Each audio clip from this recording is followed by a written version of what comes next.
Ever wondered why Prague is called the city of spires? Could it be because the Czechs got tipsy and started seeing double? Stick around to find out. Welcome, my mates, to the city that's as famous for its stunning skyline as it is for its frothy brews. Prague, or Praha, if you're feeling a bit local. Are the Czechs really seeing double, or is there more to the story? Let's find out. This city is often referred to as the city of spires, and it's not hard to see why. With a skyline that's more spiked than a punk rocker's hairdo, Prague is an architect's dream come true.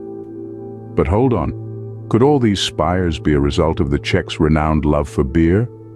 Imagine after a few pints, suddenly the city's 100 towers magically transform into 200. That's one way to boost tourism, eh?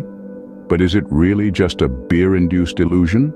Or is there more to this city of spires? Well, we're about to find out in our next scene. Stay tuned. Did you know that the Czechs have a one-legged menace that's been terrorizing the city for centuries? No, it's not a pirate. It's the astronomical clock. Now you might be wondering, how can a clock, of all things, be a menace? Well, let's take a trip down history lane. The story goes that the master craftsman of this clock, a master craftsman, was so good at his job that the city officials grew worried. They feared that he might craft another masterpiece for a different city, outshining their beloved clock. So what did they do? They invited him for a nice dinner, and then, in a plot twist worthy of a Shakespearean tragedy, they blinded him. Talk about a harsh performance review. Now, while this might sound like a grim tale, I assure you it's not all doom and gloom. You see, our one-legged menace, the astronomical clock, is a bit of a drama queen. Every hour, on the hour, it puts on a show, drawing crowds of unsuspecting tourists. And that's where the real menace comes in. Imagine this. You're walking around the charming streets of Prague, enjoying a Trdelník, when suddenly you're swept up in a sea of people, all rushing to see a clock strike the hour. Before you know it, your Trdelník is gone, stolen by a sneaky seagull, and you're left standing there, disoriented, wondering how a clock managed to rob you of your precious pastry. And there you have it, the astronomical clock, a one-legged menace, stealing not only the craftsman's sight, but also your time and Trdelník. It's like a pirate, but instead of a wooden leg and a parrot, it's got a dial and a crowd of tourists. So, the next time you're in Prague, watch out for the one-legged menace. It might just steal your time. Ever heard of a country that loves puppets so much they're considered a part of their cultural heritage? Well, welcome to the Czech Republic. Now I know what you're thinking. Puppets? Really? But hear me out. These aren't your average sock puppets we're talking about. They're intricate, handcrafted masterpieces that are as Czech as Pilsner Urquell and ice hockey. They're so beloved, in fact, that some might say they hold the strings to the nation's heart.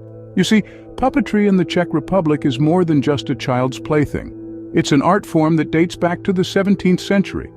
It's a tradition that's been handed down from generation to generation, like a treasured family recipe, but with fewer arguments about how much paprika to add. These puppets are so integral to Czech culture that they've even got their own theater shows, complete with dramatic performances and plot twists that would make Shakespeare's head spin.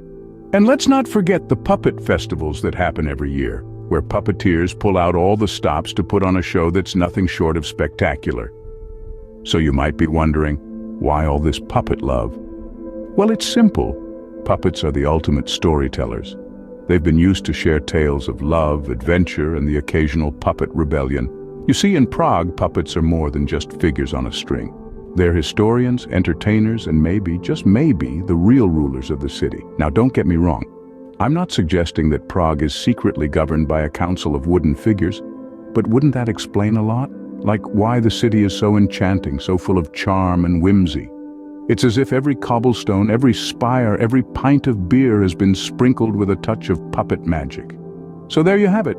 The Czech Republic, a country where puppets are revered, where strings are pulled in more ways than one, and where stories come to life in the most magical way possible. So, if you ever feel like you're being watched in Prague, it's probably just a puppet. What's the secret to Prague's charm? Well, it might just be locked away on a bridge. Yes, you heard right. The Charles Bridge, an iconic symbol of this city, is adorned with what you may ask? Love locks, my dear listeners. Lovers from all over the world come to this bridge, lock their love in a padlock and toss the key into the river. Romantic, right? But there's a twist. Imagine this. Thousands of locks, each weighing a few ounces, collectively adding up to, wait for it, tons. Now that's a lot of love. So much so that city officials are getting concerned. They fear that one day the bridge might just buckle under the weight of all that love.